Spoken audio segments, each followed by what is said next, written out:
Hey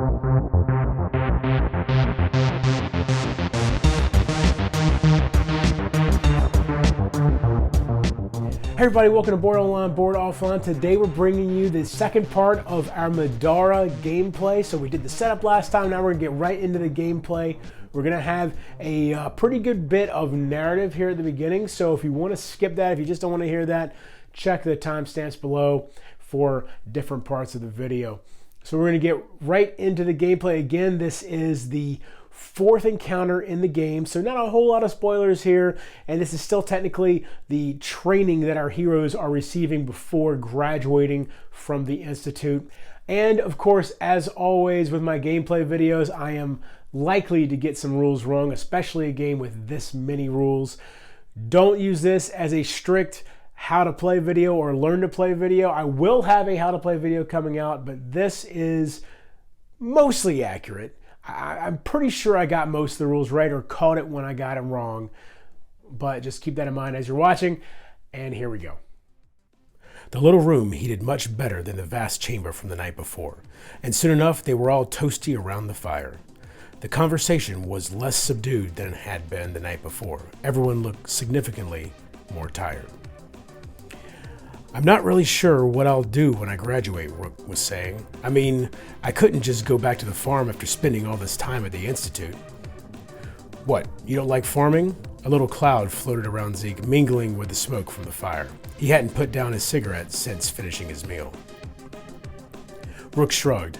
"Nothing wrong with farming. My parents are good people and they do important work, but..." He paused.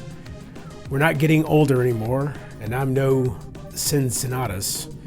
I think if I had to stay on a farm for eternity, I'd go insane. My idea of Elysium is a little less pastoral and more actually doing something." Nightingale chuckled and nodded, even though she had no idea who Cincinnatus was. "Well, I've got a suggestion," she grinned, resting one hand on the weapon at her side. "When I graduate, I'm going to join the Demiurge. You know, Elenia's special forces. Every day's an adventure after that. Why don't you join too?" Her smile widened. "I've got a friend who's already in. I'm sure he could put in a good word for you. With the way you fight..." "We'll see," Rook said dismissively. "My parents are expecting me to help out on the farm." "Farming is so lame," Nightingale said, tossing her legs up onto a nearby rock. "We all have our roles," Rook said flatly. There were a few moments of silence then as each waited for the others to speak. Nightingale turned slightly to look at Remy. "What about you? What are you going to do with our shiny new citizenship? You're the only one without familial expectations, right?" Remy looked away, shifting uncomfortably. I don't really know." They waited, but Remy didn't elaborate. "We shouldn't give up adventuring after this," Nightingale tried to look as reassuring as she could. "If we're here, we might as well enjoy Midara's advantages. We could live forever, exploring ancient ruins, rescuing artifacts of unimaginable power, saving the world." Zeke looked doubtful. "Can't live forever if you get eaten by monsters." "Like that would happen," Nightingale raised her twig-like arms and flexed. "Have you seen these guns?" "Yeah, we'll see." Zeke rolled his eyes. "There's still one more day left in the MAST. Plenty of time to find something big and hungry enough. They'd probably have to eat 5 of you to fill up, though." "Or 1 Rook," Nightingale smiled. Rest came easier the second night, though Nightingale woke a little sore from all the walking and fighting. They didn't stay long, another breakfast of trail rations, and it was back to the cave for their last day of the MAST. It was a little annoying how their travel distance each day was restricted, bookended with impassable hallways and convenient campsites. Even less faithful to adventuring was the regular presence of bellicose cubes. Nightingale doubted very much that she would ever see one in any of Elenia's ruins. She couldn't wait for the next fight, but there was no bellicose cube as they proceeded. Confused, Nightingale glanced around the cavernous chamber. "That's strange." Nightingale kept walking forward. "I don't see a bellicose cube. You think we're almost done? I was really hoping to fight a couple more monsters before we finished." "That shouldn't be the case," Rook replied. "They wouldn't want any of us to get seriously hurt." Nightingale skipped further into the darkness. If Rook was right, there had to be another bellicose cube nearby. Behind her, Rook stooped and studied the ruined remains of a silver basin. He scowled and stood back up. "We'd better be careful. It looks like something happened to the cube. I doubt that the proctors would have intended this to happen." As he said this, Nightingale screamed. Rook spun around to see her being charged by a huge stone monster. It hit Nightingale with a boulder-like fist, sending her sprawling near a treacherous gap in the cavern's floor. The creature advanced on her, threatening to crush her beneath its massive weight. Nightingale held up her weapon in a vain attempt to block it, but it was futile. "Nightingale!" Rook yelled as he darted across the room, his huge frame pounding with desperate fury as he rammed into the creature. He knocked it aside moments before its massive stone arms came down on Nightingale. Rook pulled at Nightingale's shirt, yanking her to her feet as the monster began to rise again. "Run! We can't fight this without a bellicose cube." Rook turned and the group sprinted into the darkness. Eventually they came to a stop, panting heavily and hoping they were safe. "Oh boy," Nightingale said, shaking her hands to wash away the adrenaline coursing through her. That was exhilarating. Exhilarating? Remy caught up to them nearby, recuperating from the sprint. "You almost got turned into a Nightingale pancake." Nightingale nodded and looked back the way they had run from. What was that thing anyway? "I think it was an Earth Loa. It was either not supposed to be here, or perhaps they planned on us having a bellicose cube intact. In either case, we're okay now," Rook grumbled. Nightingale burst out laughing and turned to Rook. "You just saved a princess in distress. So cliche." "I guess I did," Rook said, smiling. "I'm glad you're all right." "Thanks to you." Nightingale walked up beside him and her hand shook a little as she slapped him on the back. "I should have noticed that wasn't just a pile of rocks." Rook relaxed. "No big deal. That's why you never adventure alone, right?" Nightingale smelled tobacco a few seconds before Zeke stepped up beside her and gave her a look of relief. "Good work. Let's make sure nothing like that happens again." Nightingale nodded and the group made their way back into the dark. They continued on for what felt like hours. Nightingale purposely stayed at the front, determined to prove she wasn't afraid even after the close call with the Earth Loa. Eventually, she heard something strange coming from up ahead. "Hey, I hear voices." Nightingale couldn't keep her tail from swinging about behind her in excitement as she skipped forward. Remy kept up, her weapon held close. "You think we made it to the end?" Rook's voice came from behind her, sounding matter-of-fact. "Not yet. That isn't how the MAST works. Every team has got to go through the Gauntlet, and we haven't even seen it yet." "Oh," she blushed, wings drooping as she slowed a little, falling behind the rest of the team. The room was quite large, at least 50 feet across. Other teams milled about in the nervous-looking groups, keeping mostly to themselves. Zeke pointed towards the front of the room where a group of uniformed proctors waited by the door. "Let's see what's up," he muttered, striding purposefully towards the front of the room. Some of the other students looked like they'd done worse than their team had. There were lots of little wounds and hasty bandages, but also breaks and untreated gashes and tears. One young man kept himself standing only with the aid of a makeshift splint and walking stick, while another group had one of its members resting between them, badly wounded. "I guess we did pretty okay after all," Nightingale found herself thinking, following just behind Zeke. The men standing by the door all nodded respectfully to them. Lord Jiang, Princess Arson, a spindly proctor with white hair, stepped forward to address them. "Glad you made it." "What's going on?" Zeke gestured behind them at the crowd. The proctor lowered his head deferentially.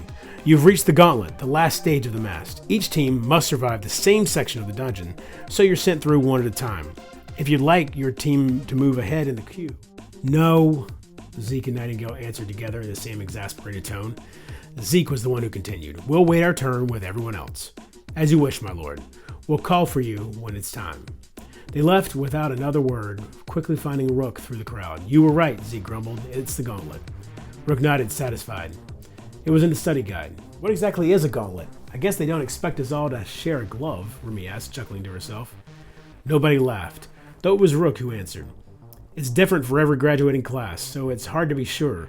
It's the thing they wanted us to be prepared for most, in case some of the groups were really clever or lucky. The gauntlet is the same for everyone, so every graduate will be ready for..." He shrugged. "Whatever. It's usually the hardest part." "After what we've been through," Nightingale gave Remy an encouraging pat, "I'm sure it'll be nothing. We've got this. 2 years of lectures, 2 years of weapons practice, and learning magic." She looked up as the heavy oak door swung open and another team was ushered inside. "That's our ticket to the outside world, to citizenship." "To the demiurge," she muttered to herself privately. Eventually, the white-haired proctor approached them. "If you're ready," he said, his voice as deferential as before, "it's time." The crowd was mostly gone, leaving only the most injured groups behind. "We're ready," Nightingale answered, before any of the others could object. "Let's do this." As they enter through the double doors that lead to the Gauntlet, they are surprised to find a serene chamber with a large pool of water inside. But then the water begins swirling, and then it slowly rises and takes shape, and it forms two female figures. They stare at the heroes with glowing eyes. After a moment, the monsters scream, summoning balls of glowing water in their hands. After a bit of a battle, the four are victorious, defeating the water loas and finding the exit to the initial chamber of the Gauntlet. Wading through waist-deep water, they search for the second chamber. A sense of relief washes over them as the waist-deep water comes to an end up ahead. Their glowstones shed their light on what the proctors have prepared them for. A water lower moves nearby, and they can see the faint images of cave sickles surrounding a wooden box on the shore. On the far side of the pool, two dark silhouettes rise and fall slowly. A pair of Gevaldans sleep beneath a lever protruding from the wall. There's a large message posted next to it reading, "Don't pull." All right, so Remy's going to go first. Now, I'm not going to spend a whole lot of time on all the different rules. We'll kind of touch them as we get to each one. But here in the first round especially, I will spend a little bit more time on them. But as we move on from the first round, the pace will pick up a little bit.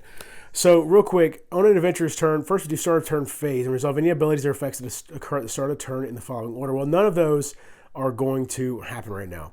Then status phase, any abilities or effects that have the status condition tag. Again, we don't have any of that going on. So then refresh phase. Each adventurer goes through the following steps during this phase. Recover stamina points. That does not happen the first turn of an encounter. And then unexhaust cards. All right, so we will unexhaust Hammerhelm. And normally she will recover 3 stamina. The 3 red dots indicates that. But again, first turn of an encounter, that doesn't happen. So I feel like now the Waterlows do have the ability to heal. So going up and dealing with one of those might be worthwhile. And she's got 7 movement, right? Yes, the occult shirt gives her +1 movement. She's got 7 movement and she can fly. So, but if she does fly, she won't be able to attack because flying will take 2 stamina points and she won't be able to attack. Because attacking takes 2 stamina points. Oh, wait, well, no, because stamina takes 2 stamina points as well. And that's not, I was thinking this is like Zeke's Blade works over here that allows him to do a free attack basically, but it's not. This just allows her to re-roll dice. Maybe flying still is the right move for her. If she did fly over here and get next to this Waterlow, I believe that means that Waterlow would attack her. And, well, no, it would cast a spell against her, which she can't dodge and counter a spell. Maybe she should make a beeline up here to these guys and try to deal with them and try to get that treasure.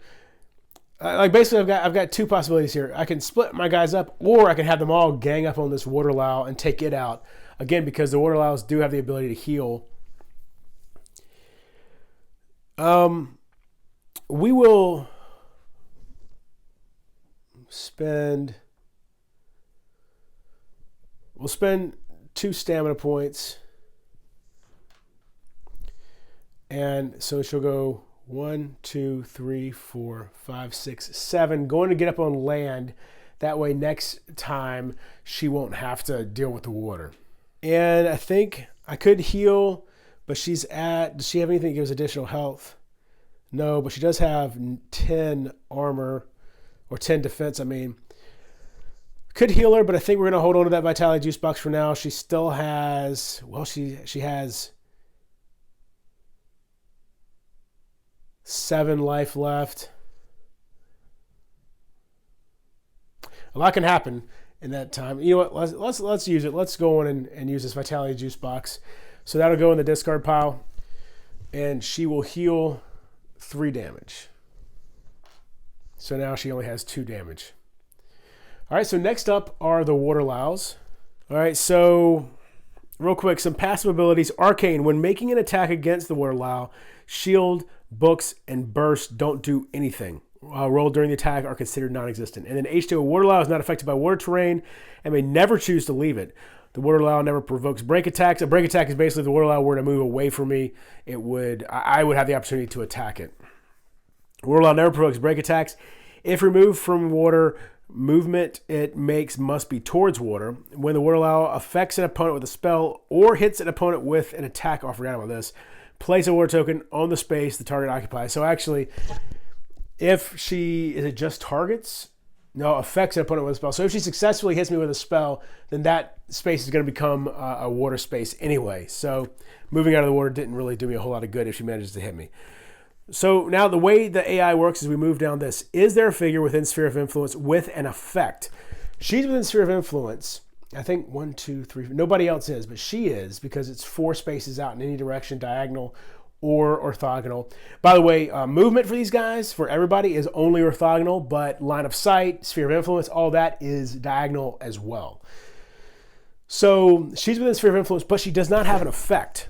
So this one is not true, so then we move on to here. Is there more than one opponent adjacent? There is only one opponent adjacent, so not more than one, so that's also not true. Is there more than one, is there an opponent within Sphere of Influence? Yes, there is, that's Remy. So cast a spell 6, prioritizing the opponent with the lowest conviction value, which is me because I'm the only one. Deal magic, or is Remy because she's the only one. Deal magic damage equal to 2 plus the difference rolled on their failed conviction check. All right. So first off, we see the casting. Oops, cool. Casting for the waterfowl is 1 white die, and it's a spell 6. So it starts with a base force of 6 plus whatever number we roll here. 3, so that's a 9. Okay. And had there been any bursts on there, or I'm sorry, any books on there, it would be +1 to the roll, but there's not, so we're fine. And you can see any bursts rolled also heal. So 9 is the force for the waterfowl. And now Remy has to roll her conviction check. Base of 2 purple, but remember she has, didn't she have, she doesn't have anything that upgrades it. She just uses 2 purple. Yeah, okay. All right, so 2 purple dice. And what we want to try to get is a 9 or better. And you can see here is the different die faces of purple. So it gives you an idea of the chances of me getting 9. And by the way, there's what white has to offer as well. All right, so 2 purples. I need a 9 or better to resist the spell. Whoa, not even close. Oh, that's not good. Hold on, let's see. Do I have any rerolls available? I don't. I don't have anything to reroll. This might have been a mistake, getting so close up there. And what did that say again? It said damage equal to 2 plus the difference rolled on their failed conviction check. So they rolled a 9. So that's 7 damage. Oh my gosh. Okay, I'm really happy that I healed her. That would have been real bad because that takes her up to 9 damage now. She only has 14 life? No, she has 12 life. Okay, so I really need somebody to come up and heal her. Anybody else have? Zeke has some healing ability. Nightingale has some healing ability, but both of them come after the cave sickles. So this is going to be tricky. Okay. All right, well, next up is Rook. So Rook's going to use 1 to move 1, 2, 3, 4. Oh, wait, actually, how about this? Watch this. Rook's going to, before he does his movement, let's take that back. He's going to discard this ubiquitous plank to place a plank token on an adjacent space. The ubiquitous plank, by the way, gets discarded into the consumable discard pile. And we have this that I can put just like that. And so now that water becomes regular terrain. All right. So so we'll discard it, or we'll get rid of that 1 stamina, spend that 1 stamina. 1, 2, 3, 4. And I'm still just 1 shy of being close enough to attack. Oh, but I'll spend 1 more stamina.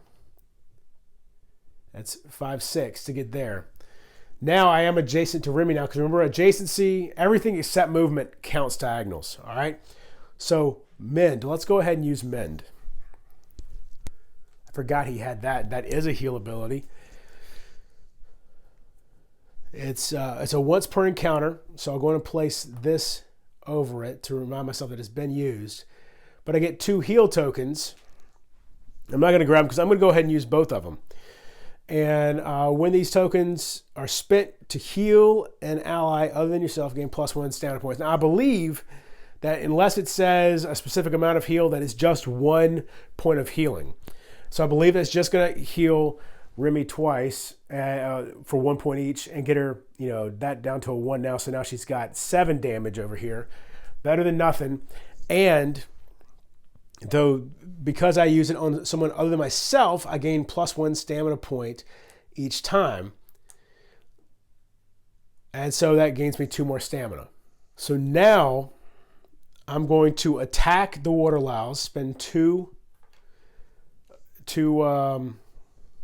stamina to attack the water louse with my war hammers. So I'm going to have to roll 2 white dice. So for an attack, the first thing that we do, obviously, is to clear the target, which, as I said, are the water louse. Then after that, we build our dice pool, which for Rook is going to be the 2 white dice for the warhammers. Then we check to see if the target uses dodge. Well, nowhere on here does it say anything about dodge, so the water louse actually are not going to dodge, ever. So then I roll to hit. The water louse defense, as you can see here at the bottom, is 9. All right, so that's what I'm trying to get through. And they have 0 armor. So anything that does get through will deal damage. So I need to get higher than, or a 9 or higher to hit. And so I got an 11, you can see there. And normally all those symbols on there, I've got a burst and a shield and a book, all that stuff. Normally all that stuff could be used down here to enhance this. However, remember the water louse have that arcane ability that negates all of that. Also, I could have empowered for free by exhausting a warhammer, but again, the main thing empowering does for a attack is to add more symbols, and so that was pointless. However, that's 11 damage. Or I'm sorry, I rolled an 11 on the attack roll. The water louse have a defense of 9, so it's going to be 2 damage done to the water louse. And they have health of 12. And you can see over here, because that was the water louse with the kind of reddish base, you put these on top of that, the red one right here, the 1. Meanwhile, over here with the purple would be would be where you would do it for the second one that's over here. And so that's how you keep track of health for individual characters that are, or individual figures that are the same, as each other. Now that leaves Rook with one stamina left. We're going to stop there. He's going to hold on to that stamina point for possibly dodging or the next round or something. By the way, I didn't specifically mention anything about this water louse back during the water louse turn, but the reason for that is if you go through this, none of these are true. Nothing shows up that is true on here. Even the bottom one, can it move and attack an opponent within range 6? So the closest she could have gotten to any of them would be to move here. And even then, because remember, they don't leave the water. So even then, she would have been out of range. And so because of that, she just stays there and does nothing. Also, one other thing I forgot is Remy obviously was affected by a spell. So this tile or this space is now a water space as well. Okay, I think we're caught up now. So now we move on to cave sickles 1 through 3. That's these 3 guys right here. So what do the cave sickles do? Well, they have sickle anatomy, which means they're immune to poison, and their movement point cost is not affected by terrain or allies. They have a hive mind, which means for every other cave sickle within sphere of influence increases their die pool like that, and eventually even their defense. And so right now, each of them is within the sphere of influence of 2 others. So they're all using this one right here, the 2 orange dice. And then we'll go through that as we need to. So right now we're going to start with number 1, which is this guy. Oh, no, hold on. Somehow when I set it up, that got switched around. Number 1 should go here. There we go. That's the way it should be. Okay. So now we got number 1 where it belongs. Is there an opponent adjacent? No, there's not. Is there an opponent within range 4? Well, let's see. 1, 2, 3, 4. Not even close. Okay. Can it move and attack an opponent within range 4? Well, yes, it can, because it has movement of 6. And let's see, I believe Rook's going to be closest. So it'll move towards him. It'll go 1, 2, 3, 4. Let's see, 1, 2, 3, 4, 5. 1, 2, 3, 4. And you can see that it actually stops at the maximum range. Anytime it says move to be up to range 4, they will actually attempt to maximize range anytime it says up to like that. And so even if he was closer, he would actually back up if somehow this one was true, which it wouldn't be, because it would have stopped here if it was closer than that. But regardless, you see what I'm saying, that an up to command means to get to that maximum range if possible. So move to be up to range 4 from the nearest opponent, then make a range 4 attack. So the cave sickles use 2 white dice to attack. Now, with Remy, I keep calling him Remy, with Rook, will we dodge? I think we might as well. You know, he's got extra health, and he's got this that can withstand. Oh, but you know what? Even though he's got this to withstand some damage, I tell you what, yeah, we're not going to dodge yet. We're going to see how well he withstands his first attack, and if he gets dinged up a little bit on this one, then maybe we'll dodge one of the others, because I think they're all going to end up attacking him here, which, you know, obviously we may need to dodge some of that. All right, so no dodge. The cave sickle normally would use 2 white dice, but it's not. It's going to use 2 orange dice because of that hive mind ability, because you can see it's still within the sphere of influence of those other 2. And let's see, his defense 9, 10. So it's trying to roll a 10 or higher. Whoa, it got it. 16. Woo, they're rolling real good this time around. All right, so also it gets +1 damage for the shields, for each shield. So that's 16, so that's 6 more than his defense. So that's 6 damage plus those 2 shields. That's 8 damage. We will absolutely exhaust the cuirass to reduce physical damage by 2. Plus, this provides one armor. So the armor also just automatically, passively reduces it by 1, because we have 1 armor. So what's that put us at? So it's -3, so that's 5 damage to Rook. We're taking some decent damage here right in the first turn. I'm not too thrilled about it. So Rook has 5 damage. That puts him at 9 health left. And we still have 2 more cave sickles to go. All right, so now this guy's next. Again, no adjacent opponent. So is there an opponent within range 4? No, there's not. So can it move? Yes, it can. 1, 2, 3. 1, 2, 3, 4. That gets him within range, so that's where he's going to go. And he's going to, again, roll 2 orange. This time we are going to dodge. I'm not going to make that mistake again. Problem is, of course, I only have 1 stamina point left, so I can only dodge once, but that's what we're going to do. So when we dodge, we roll a black die. Every shield we roll is an additional defense. If we roll the skull, then absolutely nothing happens. All right, so we got 2 additional defense for Rook. So that'll put him at 12 defense. And actually, we didn't even need it this time. That time they only rolled a 9, so that misses entirely. Now, the cool thing is, if this guy were adjacent to Rook and I had 2 stamina points, I could counter right now. Obviously, none of that's true, so it doesn't matter, but just for future reference. So finally, this last cave sickle, again, he's going to move to get within 4 range. If he goes here, 1, 2, 3, 4, yep, that'll work just fine. So Rook cannot dodge again because he doesn't have any stamina points. So here we go. We just have to rely on our base, or on our 10 defense. And we're fine again. Okay, so that first one was just an anomaly, fortunately, for this round. There we go. Nothing bad happened. We're fine. Now the Gavaldons are over here. They don't do anything because they're sleeping. All right, and we're not going to wake them up until we can deal with some of this craziness, because they are a huge pain in the butt. They do a lot of dodging, so we're going to leave them asleep for now. After them, we have Nightingale. So here she is again. I think we're going to get her to come up and probably try to get close to Remy and heal her and And probably rook too, because both of them are in pretty bad shape at the beginning here. So let's see, we'll do, oh, where did, missing a stamina. All right, there we go. So she's going to move.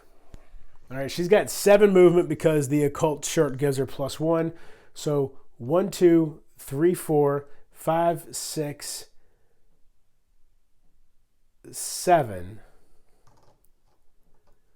She can't get close enough to Remy without spending more stamina.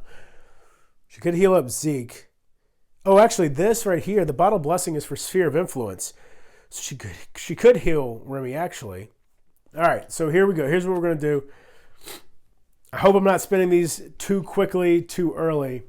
But so the Bottle Blessing, we're going to heal 3 on Remy. So now she only has 4 damage. And the Bottle Blessing goes in the discard. And Vitality Juice Box we're going to use on Rook. So that heals 3 for him as well.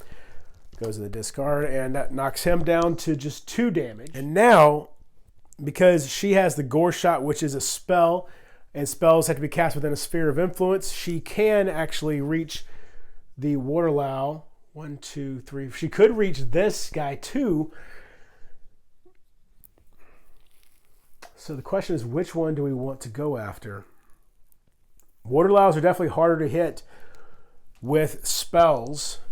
And killing off those cave sickles, every time we kill off a cave sickle, the others become weaker. Let's see if we can't. We've got enough stamina points to get 2 strikes in with the Gore Shot at this cave sickle. So let's see if we can do that. So we're going to use 1 stamina point. And so Gore Shot has a base force of 6. You can see where it says spell 6. All right. So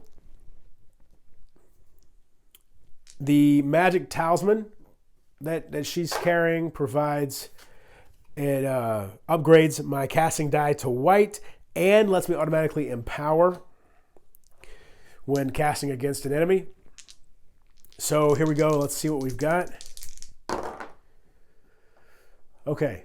So when empowered, books count towards the total force as well as this number. So I've just added 8 to my force, which brings my total force up to 14. Okay. And then the Cave Sickle's conviction is 2 purple dice. Right there, you can see at the bottom there. So he rolls 2, and he needs to get equal to or greater than 14. Which he obviously did not, or it obviously did not. So that's 2 damage, or I can deal myself 1 more wound to 1 more damage to cause 1 more damage to him, to the Cave Sickle as well. And that's what I'm going to do. So that's 3 damage to the Cave Sickle. Cave Sickles only have 6 health. If I could do that 1 more time, then that Cave Sickle will be dead. So we're going to go 1 more time, spend our last stamina to... So we've got 2 books plus 4, that's 6. So that's 12 force total. All right. And the conviction is, oh no, he rolled so good. That Cave Sickle actually resisted that spell. So nothing happened there. Basically the spell just fizzles and doesn't, it misses, glances off, whatever. And that Cave Sickle is fine. That really hurts too, because let me show you, just as a reminder of what the purple dice have. That's what they look like. So basically, he rolled a 6 and a 5 there on normal dice in order to beat me there. Okay. And let me make sure there wasn't anything I could have changed on that. I don't know. She doesn't have any ability to re-roll. Oh, you know what she is going to do though? You know what she will do? Nightingale is going to go ahead and use her once per encounter ability. She's going to gain 2 stamina points, and all of her allies will gain 1 stamina point. All right. Okay. So now she can just throw Gore Shot 2 more times at this guy, and surely we can kill him with at least 1 of these. So let's see what happens. Okay. So spend 1 stamina point. So let's do this again. 6, 8, so 14 force. So the only way this conviction check succeeds is if it hits its maximum on both dice, the 7. And it didn't. Okay. And she will deal herself the 1 additional damage, which brings her damage. She's at 6 damage out of 14, I think. Yeah, out of 14. So getting a little hairy there, but I wanted to get rid of at least one of these guys to start, minimizing their strength. And we get to draw from the combatant loot deck every time you defeat a monster, and we got 5 gold from defeating him. Okay, so now she has 1 more stamina, and I see no reason not to go after the water louse with it. I don't think I'll take the extra damage if I succeed, but I do think we might as well go in and try to attack the water louse, or try to cast Gore Shot on the water louse. So, not so bad, because we got 4 books there. So that's going to be 6 total, so 12. Now the water louse, though, use a teal and a white. All right, so they have to get 12 or better. And they didn't. They got 10. Well, hold on. The book adds +1 to the roll, so they got 11, actually. That counts as an 11 because they had 1 book, but still not 12. So I do successfully deal 2 damage to the water louse, bringing them up to 4 damage total out of 12 needed to kill them. And that is now the end of Nightingale's turn. Okay, so now we're moving on to, we need cave sickles 4 through 6 before we get to Zeke. Let's not forget about them. Well, actually, let's see if they're going to do anything at all. So when we run through the cave sickle checklist here, is there an opponent adjacent? No. Is there an opponent within range 4? No. Can it move and attack an opponent within range 4? So it can move up to 6. So if it moves 6, 1, 2, 3, 4, 5, 6, it still would not be range 4. So it stays right where it is. It doesn't move. That's the end of its turn. Also, real quick, I think this is a good time to point out. So obviously, it could occur that I wipe out everything on this side of the map, and then people would say, well, so couldn't you just take your dear sweet time getting over here, because these guys aren't going to do anything until you get within a certain distance of them.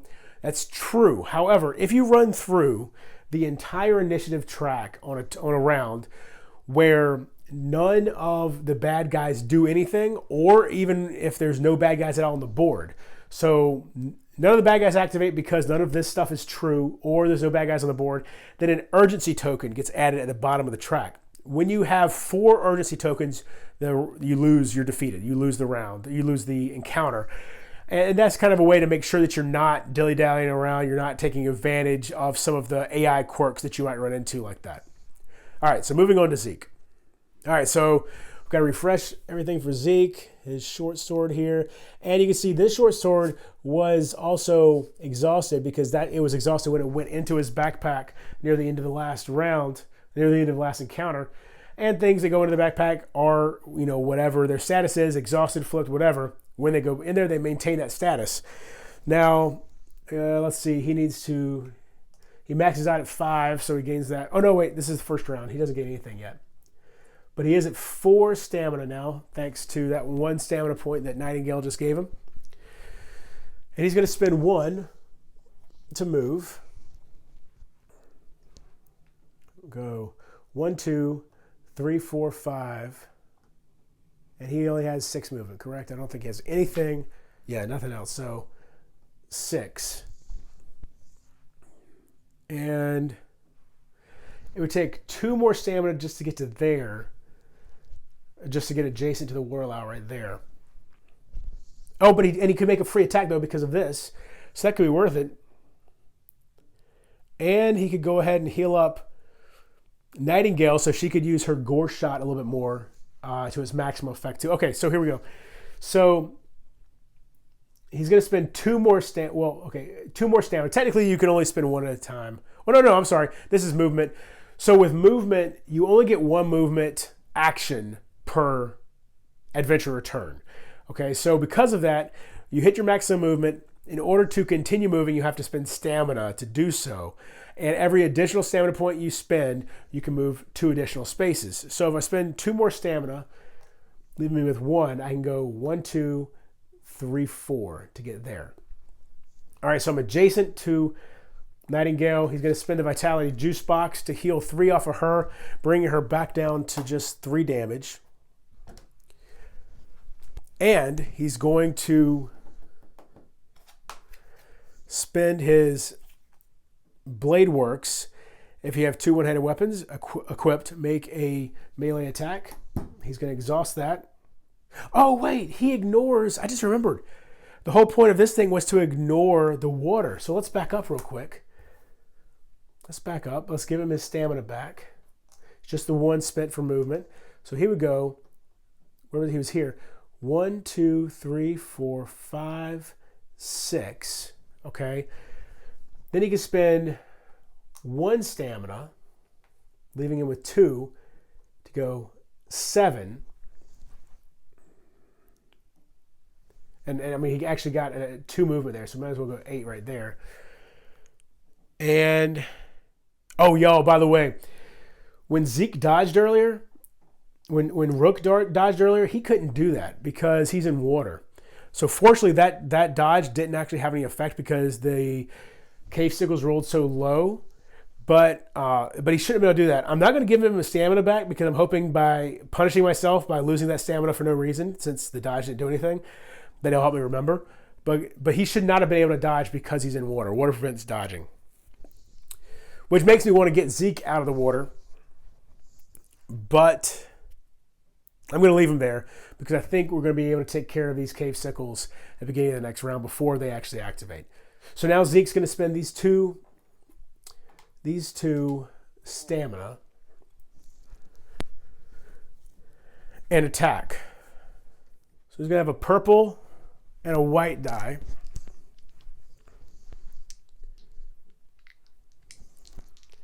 Okay. So that's 10. The cave sickle defense is 8, so we get past that for sure. We've got +2, and then we've got 2 shields and 2 books. The shields or the books don't do anything, but the 2 shields will add +2 physical damage. So that'd be 4 damage total to... Oh, wait, I'm sorry. The Waterlow has 9 defense. I was thinking cave sickles have 8. The Waterlow has 9 defense, and the shields don't do anything because it's the Waterlow. So that's 1 damage to the Waterlow. Brings her to 5. And then Zeke's going to use the Blade Works to attack her again.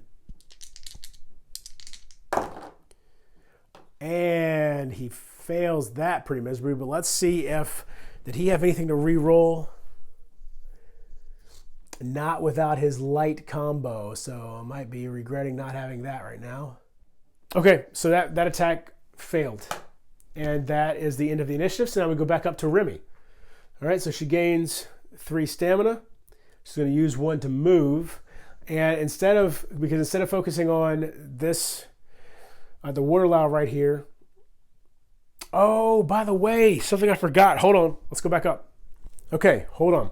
So Zeke made that attack against the Waterlow, right? There is someone on the opposite side of him from the Waterlow, which means they get the flanking bonus when attacking. So flanking adds +1 to the attack roll and then +3 physical damage. Now that first attack would have been 4 additional damage total because +3 physical damage and the +1 to the roll. So that would put the Waterlow now at 9 damage total. Okay. Now that second attack from Zeke wouldn't have mattered because this was what we rolled and it would have only gotten him up to a 7 on the roll. So still nothing doing there. But that is a significant amount of damage more that the Waterlow now has. And that's going to change what I'm going to do because I was going to have Remy move from where she is and go over here and fight the cave sickles. But since she is in a position to flank, well, I guess I could have her move still. No, I want to try to take this Waterlow out before it activates again. So yeah, she's going to stay right where she is. And instead of using 1 to move, she's going to use 2 and attack right now. So she's got the War Axe. She needs 2 white dice. Waterlow has 9 defense. She gets 9, so that is enough. That is enough to hit, but it doesn't actually do any damage because these symbols don't matter against the Waterlow. So instead, we're going to use, now +1 physical damage for Hammer Helm, so that's good.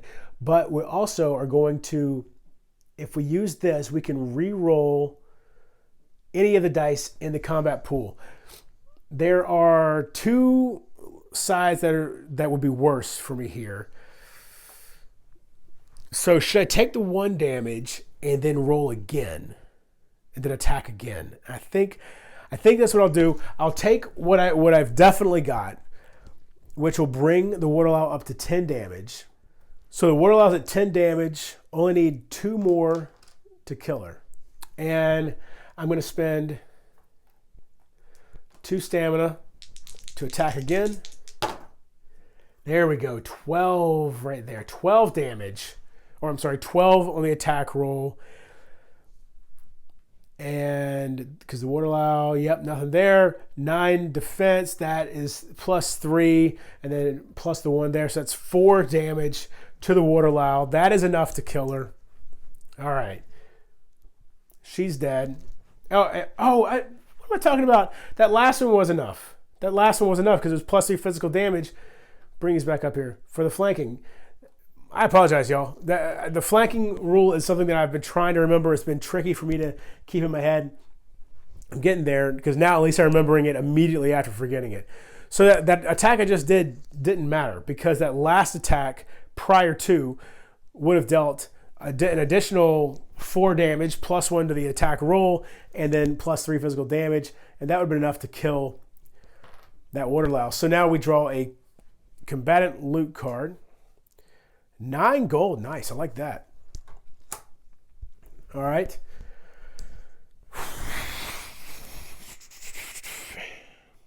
So now Remy she hasn't moved yet, so she can still move. She can still go over and whoop up on those cave sickles a little bit. So I think that's what she's going to do. We'll spend 1 movement, or spend 1 stamina to move. 1, 2, 3, 4, 5, 6, 7. And then these last 2 stamina to attack. The cave sickle, she'll attack this one up here. The cave sickles have 8 defense. And so there's 10 right there. Oh. So that definitely gets past their defense.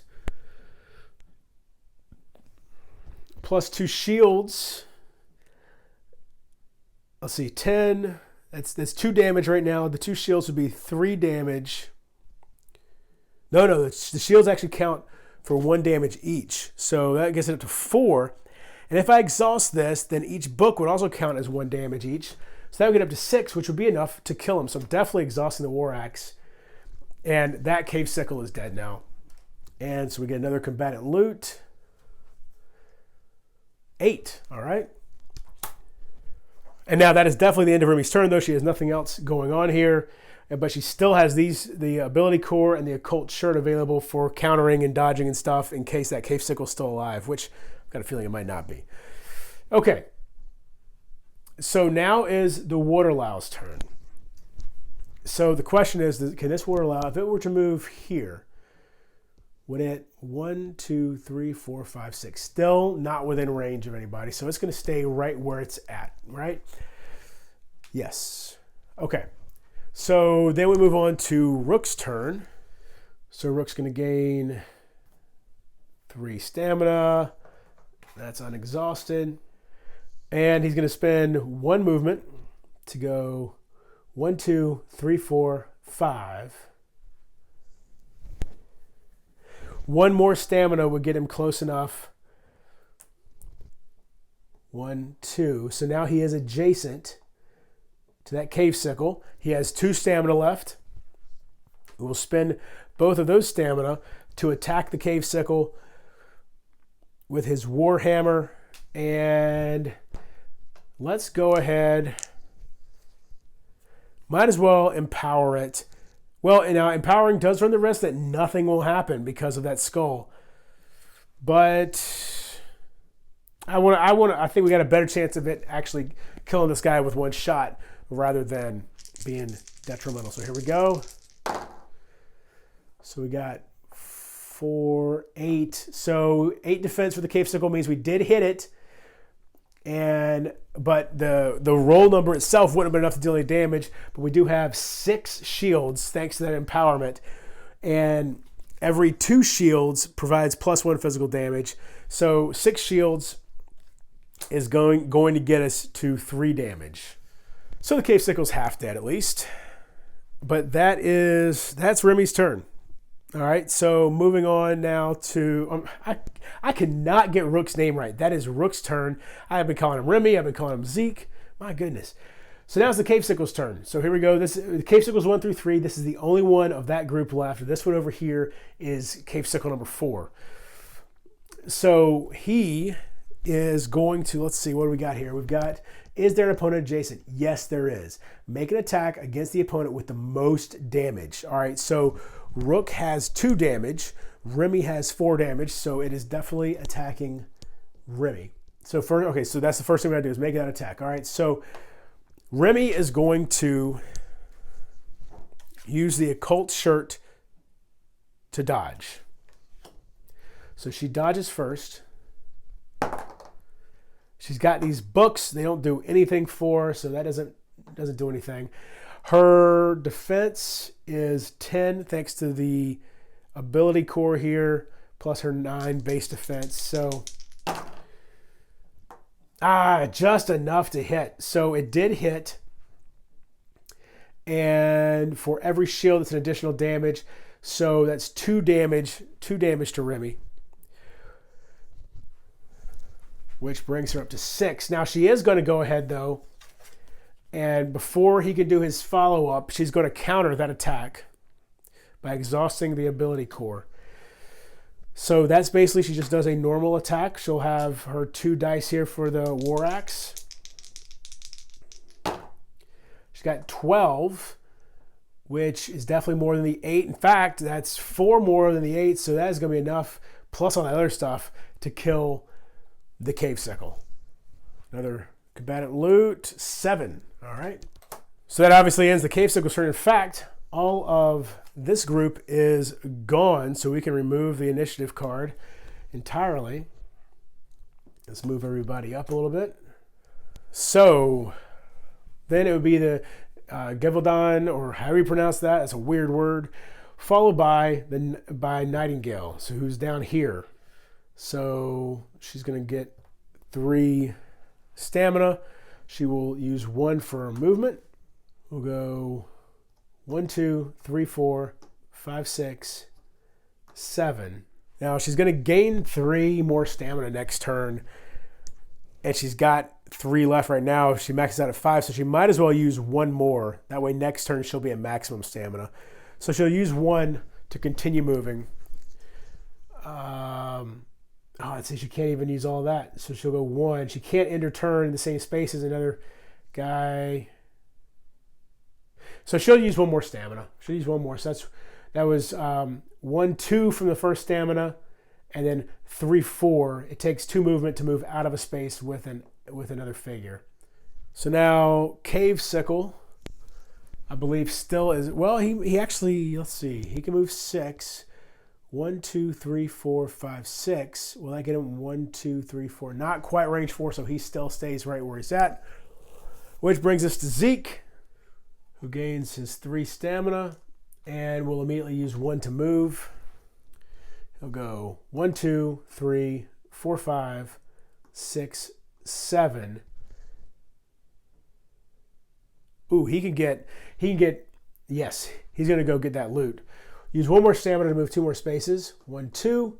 And then you have to use an encounter action to open a chest like that. So he'll use his final stamina to do that. So, as I think I mentioned before, this is a white loot chest, which is supposed to be a random loot chest. So, fortunately, basically what it is you take 1 of each color that's not already in the scenario. We got a blue one down here. You mix it up and you put 1 of them out there. Well, I just grabbed 1 at random and didn't even consider what color it was, so I have no idea what it's going to be. So let's flip it over and find out. And we have a yellow chest, okay? So let's see what we get with that. All right, I'll see if you can read this. Gain 5 bonus points and 1 random relic or consumable. All right. So the 5 points are for my MAST grade. That's the test that we're taking here in the game. This is all actually a test for us to gain our citizenship. The magical aptitude something other test. I can't remember exactly. So we get 5 bonus points for that. Not sure how that's going to factor into the story later.